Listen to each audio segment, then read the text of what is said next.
નમસ્કાર વિદ્યાર્થી મિત્રો, મારી યુટ્યુબ ચેનલ સંજય પટેલમાં આપ સૌનું હાર્દિક સ્વાગત છે. મિત્રો, આજના વિડીયોની અંદર આપણે ધોરણ 5 વિષય છે કેકારવ ગુજરાતી, જેનો પાઠ 10મો, જેનું નામ છે ડુંગરનો ભેરુ, તેના ભાગ 5 ની અંદર આજે આપણે પાઠ સમજૂતી અને પ્રશ્ન જવાબો વિશે શીખવાના છીએ. વિદ્યાર્થી મિત્રો, જો તમે મારી ચેનલમાં નવા હોય તો મારી ચેનલને જરૂરથી સબસ્ક્રાઇબ કરો. વિડીયો સારો લાગે તો લાઇક કરો, શેર કરો અને બેલ નોટિફિકેશન ઓન કરો, જેથી મારા આગળના નવા વિડીયો પણ આપને મળતા રહે. તેમજ વિદ્યાર્થી મિત્રો, આ પાઠની પીડીએફ જોવા માટે પ્લે સ્ટોરમાં જઈ અમારી એપ્લિકેશન વિશ્વગુરુ STD 1-12 ગુજરાતી ડાઉનલોડ કરી તમારા મોબાઈલમાં ઇન્સ્ટોલ કરો. જે તમે શરૂ કરશો તો તમને આ પ્રકારે જોવા મળશે, જેમાં બધા ધોરણની અંદર તમને ધોરણ બતાવશે. ધોરણ પસંદ કરશો એટલે વિષય બતાવશે. વિષય પસંદ કરશો એટલે પાઠનું નામ બતાવશે. જેમાં વિડીયો ઉપર ક્લિક કરશો તો વિડીયો જોવા મળશે અને PDF ઉપર ક્લિક કરશો તો તમને PDF જોવા મળશે.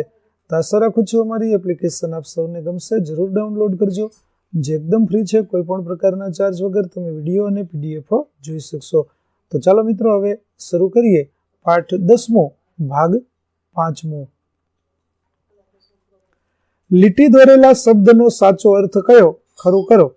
પેલું, રવિ ટૂચકા એટલી સરસ રીતે કહે છે કે કોઈ પણ દાંત કાઢ્યા વગર ન રહે, તો દાંત કાઢ્યા એટલે થશે હસવું.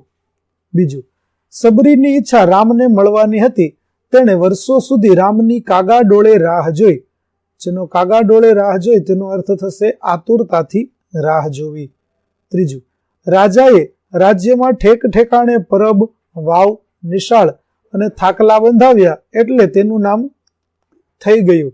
તો નામ થઈ ગયું, જેનો અર્થ થાય નામ પ્રસિદ્ધ થવું. ત્યાર પછી શાળામાં ભવાઈની તૈયારી કરી.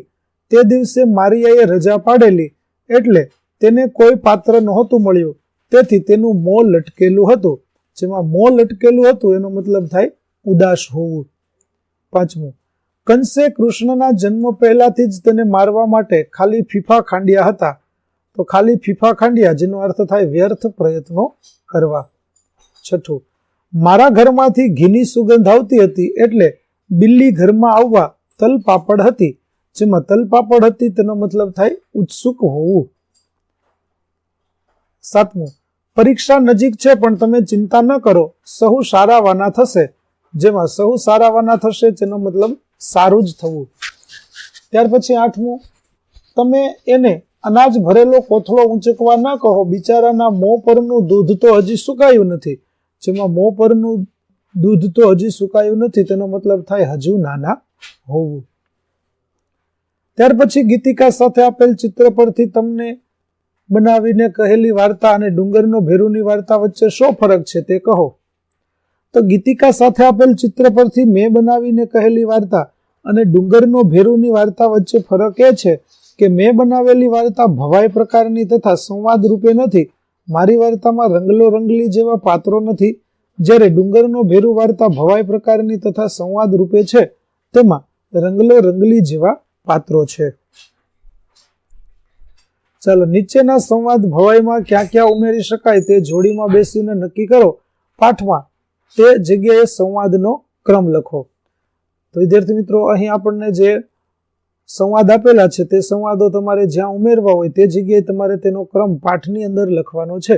પેલો સંવાદ છે, બાપુ મોટા મોટા મશીન આવ્યા મજૂર ટોળા, ઉપર જતા સાચવજે ઓ દીકરા બકરા ભોળા.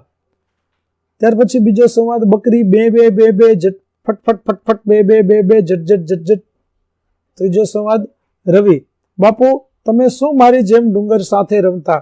કહો ને બાપુ, મારી જેમ તમે ડુંગરને બહુ ગમતા? ચોથો સંવાદ છે, રવિ બાપુ હું ત્યાં દોસ્ત સાથે રમતો ચલ્લક ચલાણી, ડુંગર સાથે દોસ્તી મારી આઠે પહોર ઉજાણી. પાંચમું, રવિ રૂઠિયા દેવો રાજી થાશે સઘળું ઠીક, કાલે સવારે આવી જાજો છોડીને સૌ બીક.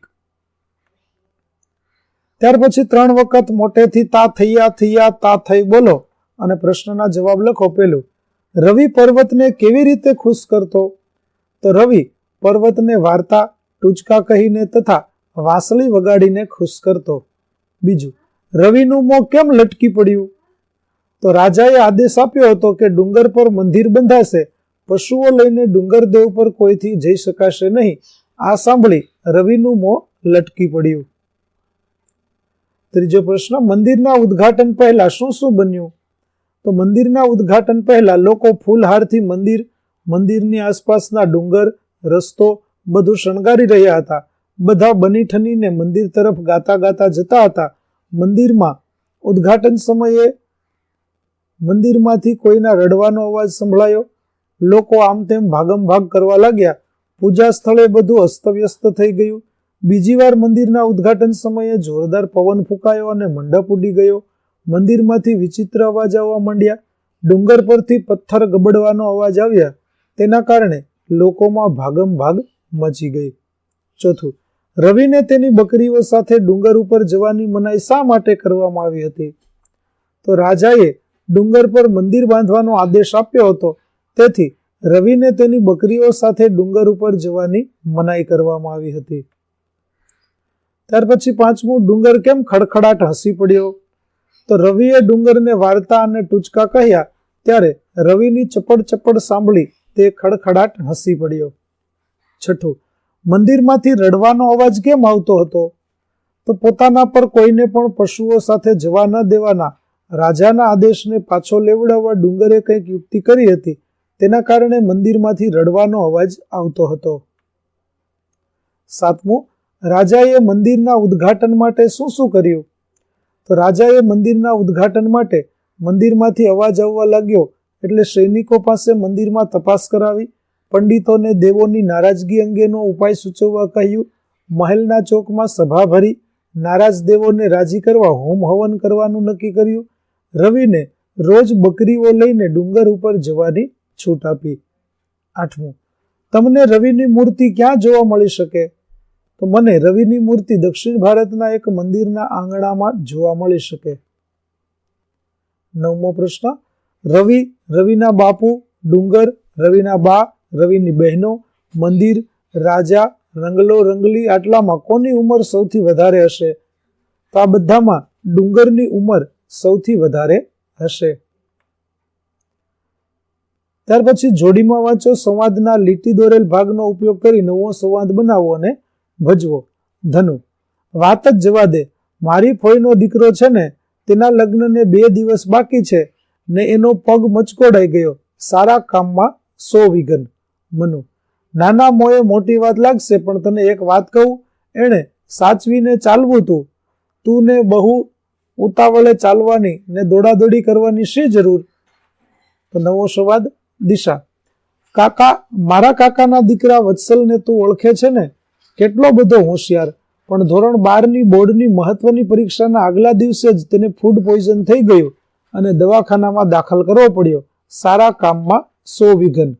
સાગર, નાના મોએ મોટી વાત લાગે, પણ તને સાચું કહું, તેણે આવી ધોરણ 12ની બોર્ડની મહત્વની પરીક્ષા વખતે બહારનું ખાવાનું ટાળવું તું ને?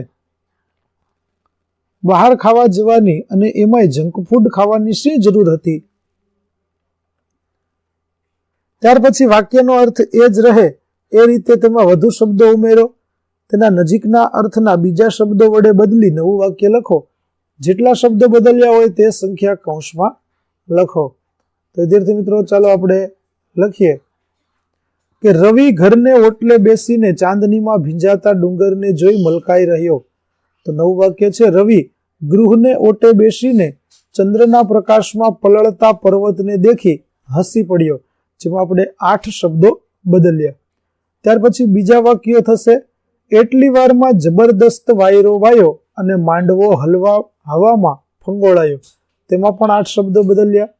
ત્રીજું, કંઈ જ અજુગતું થયું નહીં, પણ ડુંગર ઉપરથી સુમધુર વાંસળીના સુરો રેલાયા. તેનું નવું વાક્ય થશે કે કશું જ અયોગ્ય બન્યું નહીં, પરંતુ પર્વત ઉપરથી વાંસળડીના ઘણા મીઠા સ્વર વહ્યા. જેમાં 9 શબ્દો આપણે બદલાવ્યા. ચોથું, બધા ખેતી કરનારાઓને ચોમાસામાં દેખાતા સફેદ વાદળો નિરાશા આપે છે.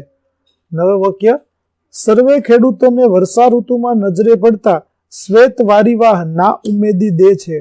જેમાં 9 શબ્દો આપણે બદલ્યા.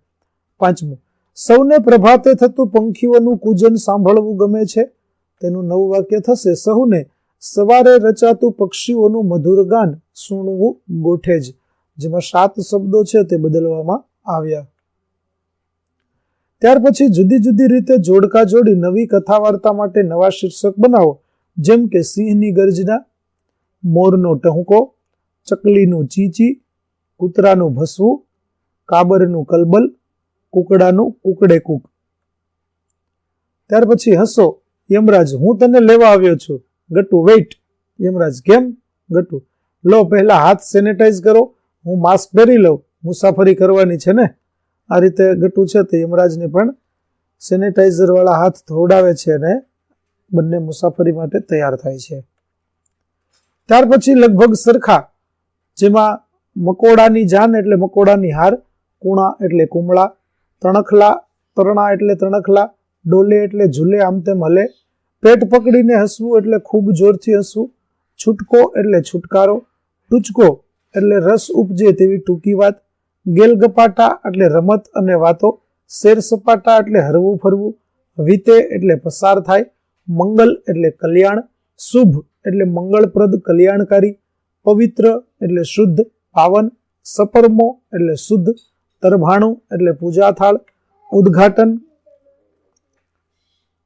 ત્યાર પછી નિર્વિઘ્ન એટલે મુશ્કેલી વગર, પ્રાણ પ્રતિષ્ઠા એટલે પ્રાણ ફૂકવો તે, અને અજુગતું એટલે અયોગ્ય, શિલા એટલે પથ્થર. તો જેથી મિત્રો અહીં આપણું પાઠ 10 નો ભાગ 5 છે તે પૂરો થાય છે.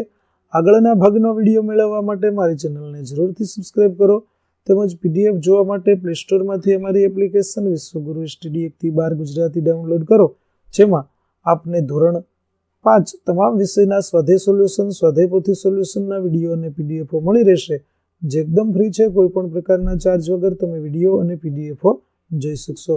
તો આશા રાખું છું અમારી એપ્લિકેશન આપ સૌને ગમશે. જરૂર ડાઉનલોડ કરજો. ફરી મળીશું આપણે નવા વિડીયો સાથે. ત્યાં સુધી આવજો.